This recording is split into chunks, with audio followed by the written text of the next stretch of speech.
विद्यार्थियों, पिछले जो हमारे वीडियो थे उन वीडियो में हमने कार्ल मार्क्स के अतिरिक्त मूल्य के सिद्धांत और कार्ल मार्क्स के वर्ग संघर्ष के सिद्धांत के संबंध में डिस्कस किया था।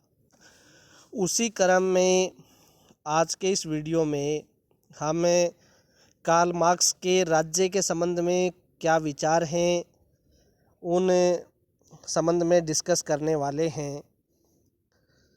देखिए, कार्ल मार्क्स एक साम्यवादी विचारक हैं और उनके राज्य संबंधी विचारों का जो प्रमुख आधार है वो द्वंद्वात्मक भौतिकवाद और इस पर आधारित इतिहास की जो भौतिकवादी व्याख्या का सिद्धांत है वो इनका आधार है।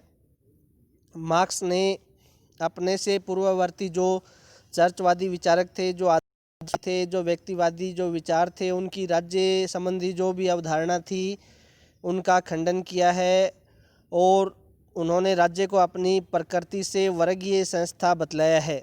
उनका मत है कि राज्य एक प्रकार से कृत्रिम संस्था है। राज्य का निर्माण जो पूंजीपति या जो शोषक वर्ग है उन्होंने अपने हितों की रक्षा के लिए किया है और यह शोषक वर्ग के हाथों में शोषित वर्ग के दमन एवं उत्पीड़न का एक साधन मात्र है। यानी एक प्रकार से ये कह सकते हैं कि कार्ल मार्क्स ने राज्य के संबंध में ये बताया कि राज्य एक कृत्रिम संगठन है। राज्य का निर्माण पूंजीपतियों ने, जो शोषक वर्ग है, उसने अपने स्वार्थों की पूर्ति के लिए एक प्रकार से राज्य का निर्माण किया है और इसके माध्यम से वे शोषित वर्ग जो है या जो मजदूर वर्ग है उसका शोषण करते हैं। मार्क्स की दृष्टि से राज्य वर्गीय अन्याय वाले समाज से संबंधित संस्था है और उसका निष्कर्ष है कि एक वर्ग विहीन समाज यानी साम्यवादी समाज में जो एक प्रकार से न्यायपूर्ण समाज होगा, राज्य का इसमें अंत हो जाएगा। एक आदर्श समाज वर्ग विहीन होने के साथ साथ राज्य विहीन समाज है वो भी होगा। तो कुल मिलाकर ये कह सकते हैं कि कार्ल मार्क्स ने एक वर्ग विहीन राज्य विहीन समाज की कल्पना की है। कार्ल मार्क्स से जो या जो राज्य के संबंध में उनके जो विचार हैं उनको एक एक बिंदुओं के आधार पर हम इस प्रकार समझ सकते हैं। देखिए, राज्य की उत्पत्ति के संबंध में यदि बात करें तो मार्क्स के अनुसार इतिहास की प्रथम अवस्था यानी जो आदिम साम्यवादी अवस्था थी उसमें राज्य नहीं था, उसमें किसी भी प्रकार की कोई निजी संपत्ति नहीं थी। लेकिन क्रमशः समाज का एक ऐसा आर्थिक विकास हुआ कि समाज में निजी संपत्ति का उदय हुआ और संपूर्ण समाज संपत्तिवान और संपत्तिहीन दो परस्पर विरोधी हितों वाले वर्गों में बंट गया। मार्क्स समाज की इस अवस्था को दास अवस्था यानी दास युग की अवस्था कहा गया और इसमें बताया गया कि इसी काल में राज्य की उत्पत्ति हुई। इस समाज में यद्यपि संपत्तिवान यानी स्वामी वर्ग अधिक प्रभावशाली था किंतु उसकी संख्या संपत्तिहीन और घोर असंतुष्ट दास वर्ग की तुलना में बहुत कम थी। स्वामी वर्ग को दास वर्ग के विद्रोह का भय रहता था, इसलिए स्वामी वर्ग ने दासों के दमन एवं अपनी संपत्ति व अधिकारों की रक्षा के लिए शक्ति का सहारा लिया। स्वामी वर्ग ने अपने अंतर्गत कानून, पुलिस, फौज, न्यायालय, जेल आदि की व्यवस्था की और इनकी मदद से दास वर्ग के ऊपर अपना कठोर आधिपत्य स्थापित किया। इस प्रकार स्वामी वर्ग की समस्त क्रिया द्वारा ही राज्य नामक संस्था की उत्पत्ति हुई।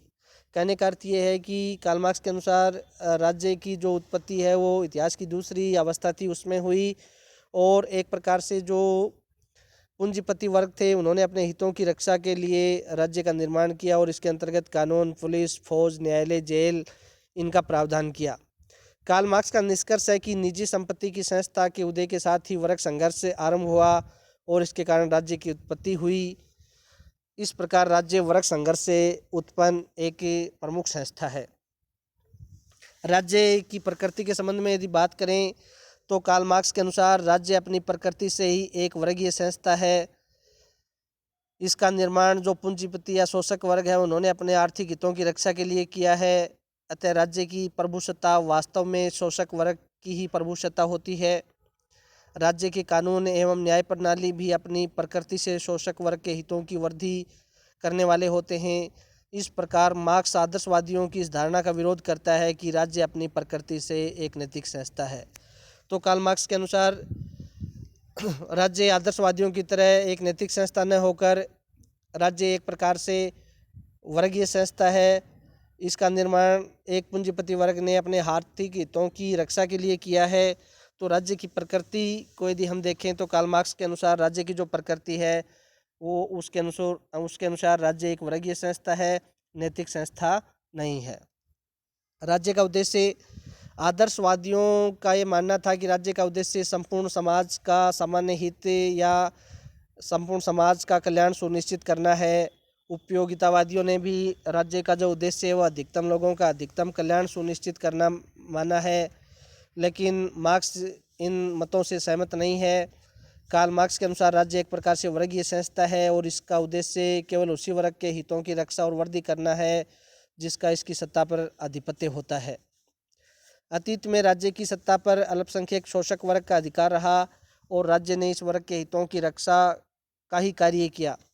मार्क्स का यह भी मानना है कि भविष्य में समाजवादी राज्य की स्थापना होगी और राज्य की सत्ता पर बहुसंख्यक जो मजदूर वर्ग है, जो शोषित वर्ग है, वो अपना आधिपत्य स्थापित कर लेगा और तब राज्य का जो उद्देश्य है वो मजदूर वर्ग के हितों की रक्षा करना होगा।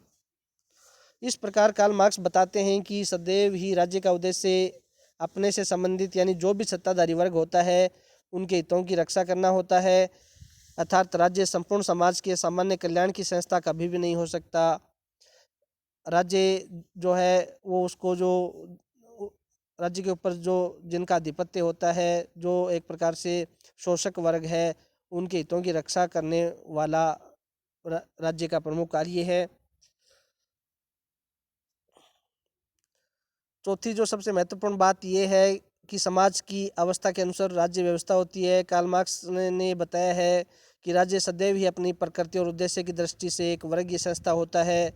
इतिहास की विभिन्न यदि हम सामाजिक अवस्थाओं में राज्य के बाह्य ढांचे और कार्य प्रणाली की बात करें तो इनमें पर्याप्त अंतर पाया जाता है।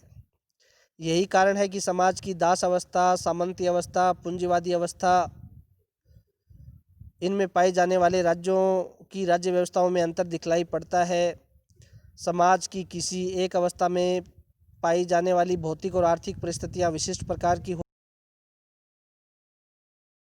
हैं।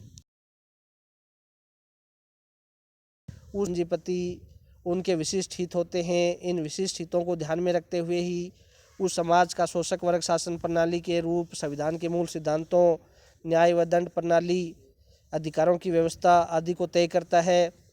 इस प्रकार इतिहास के किसी भी युग में पाए जाने वाली राज्य व्यवस्था अपनी सामाजिक अवस्था के सापेक्ष होती है। मार्क्स के अनुसार भविष्य में आने वाली समाजवादी व्यवस्था भी इस नियम का अपवाद नहीं होगी। अपने इस विचार द्वारा कार्ल मार्क्स ने आदर्शवादियों और व्यक्तिवादियों द्वारा प्रस्तुत राज्य व्यवस्था संबंधी निरपेक्ष, सार्वभौमिक एवं शाश्वत सिद्धांत हैं उनका खंडन किया है। राज्यहीन समाज का उदय होगा। कार्ल मार्क्स ने स्पष्ट कहा है कि राज्य एक स्थायी संस्था नहीं है। जिन भौतिक परिस्थितियों या जिन आर्थिक परिस्थितियों के कारण राज्य की उत्पत्ति हुई है और उसका अस्तित्व बना हुआ है, उसका अंत होने पर राज्य का अंत भी सुनिश्चित है। कार्ल मार्क्स का मानना है कि राज्य के कमज़ोर होने का सिलसिला वो निम्नलिखित कारणों से समाजवादी अवस्था में होगा, जैसे निजी संपत्ति की संस्था का अंत होना, वर्ग संघर्ष का अंत होना, मानव चरित्र में गुणात्मक परिवर्तन होना। वस्तुतः समाजवादी अवस्था में राज्य क्रमशः कमज़ोर होता चला जाएगा। कार्ल मार्क्स के अनुसार राज्य का पूर्ण अंत तो समाज की साम्यवादी अवस्था में ही होगा। वे बताते हैं कि इस दृष्टि से समाजवादी समाज एक संक्रमणकालीन समाज होगा जो क्रमशः साम्यवादी समाज में परिवर्तित हो जाएगा। समाज की साम्यवादी अवस्था पूर्णतः वर्ग विहीन होगी, इसलिए यह राज्य विहीन अवस्था भी होगी।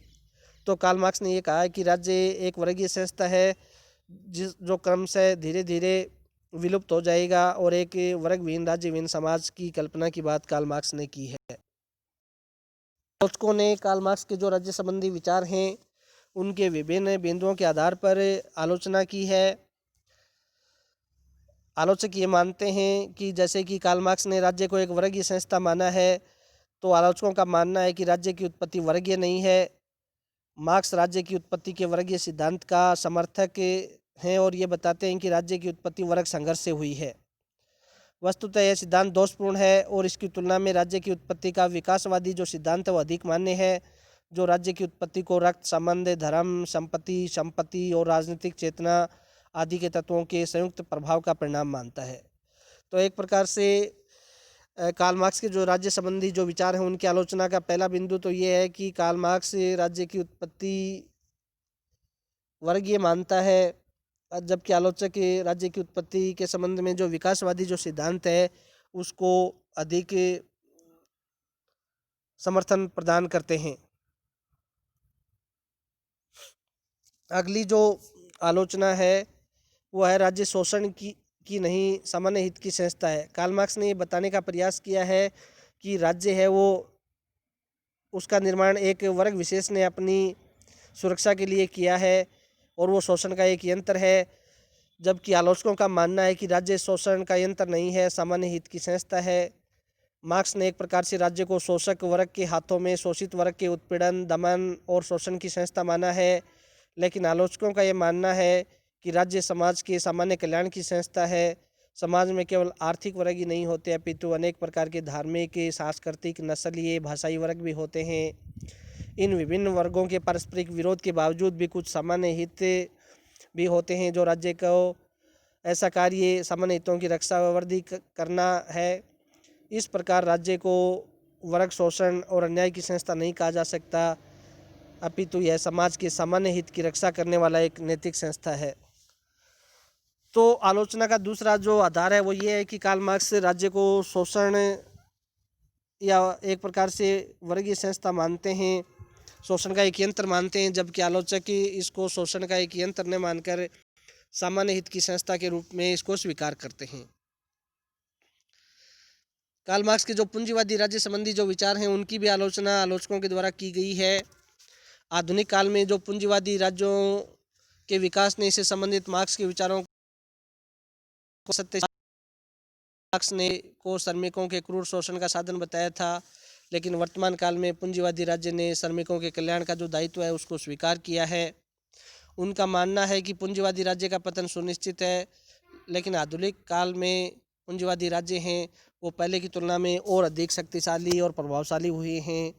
पूंजीवादी राज्य हैं उनका अंत अभी तक नहीं हुआ है। तो उनकी जो पूंजीवादी राज्यों की जो विलुप्त होने की जो भविष्यवाणी थी वो आज तक सफल नहीं हो पाई है। समाजवादी राज्य संबंधी उनके जो विचार हैं उनकी भी आलोचनाएं आलोचकों द्वारा की गई हैं। मार्क्स ने समाजवादी राज्य में सर्वहारा वर्ग के अधिनायक तंत्र का समर्थन किया है, जो व्यवहार में श्रमिकों का लोकतंत्र सिद्ध नहीं हुआ है अपितु यह कम्युनिस्ट पार्टी के निरंकुश शासन के रूप में दिखलाई पड़ता है। उन्होंने समाजवादी समाज में व्यक्ति के चरित्र में गुणात्मक परिवर्तन की कल्पना की थी जो असत्य सिद्ध हुई है। मार्क्स ने समाजवादी समाज एवं राज्य व्यवस्था को श्रमिकों के स्वर्ग के रूप में प्रस्तुत किया था, किंतु अनेक देशों में स्वयं श्रमिक वर्ग ने इतना कष्टकारी अनुभव किया कि उन्होंने इस व्यवस्था का ही अंत कर दिया। तो उनके जो समाजवादी राज्य संबंधी विचार हैं उनकी भी आलोचना आलोचकों के द्वारा की गई है। कार्ल मार्क्स ने एक राज्यविहीन समाज की स्थापना की बात की थी, लेकिन आलोचकों का मानना है कि अभी तक राज्य हैं वो अधिक शक्तिशाली होते चले गए हैं, राज्यविहीन समाज की स्थापना अभी तक नहीं हो पाई है। तो ये भी एक प्रकार से आलोचना का आधार है। अब यदि कार्ल मार्क्स के राज्य संबंधी विचारों के निष्कर्ष की बात करें तो कार्ल मार्क्स का यह मत स्वीकार नहीं किया जा सकता कि राज्य की उत्पत्ति है वो वर्ग संघर्ष के कारण ही हुई है और यह एक प्रकार से वर्गीय संस्था के रूप में कार्य करता है। सेबाइन ने आलोचना करते हुए कहा है कि यह सिद्धांत कि राज्य मात्र शोषण का एक यंत्र है या साधन है, निश्चित रूप से एक अल्पसंख्यक क्रांतिकारी समूह का प्रचार मात्र है। वास्तव में सत्ता में मौजूद कोई भी सरकार हो इस सिद्धांत को आधार बनाकर शासन नहीं कर सकती। मार्क्स का यह मत भी स्वीकार नहीं किया जा सकता कि समाजवादी समाज के बाद साम्यवादी समाज आएगा जो राज्यविहीन समाज होगा। वस्तुतः मार्क्स ने राज्य के महत्व का अवमूल्यन किया है जो एक प्रकार से अनुचित प्रतीत होता है। मार्क्स की तुलना में लोस्की का यह विचार अधिक यथार्थवादी और स्वीकरणीय है कि राज्य विभिन्न वर्गों व समुदायों के हितों के बीच संतुलन स्थापित करने वाली और इन वर्ग व समुदायों के सामान्य हितों की रक्षा करने वाली एक संस्था है। इन आलोचनाओं के बावजूद भी कार्ल मार्क्स के जो राज्य संबंधी जो विचार हैं उनका अपना महत्व है। आगे के वीडियो हैं वो इसी क्रम में जारी रहेंगे। धन्यवाद।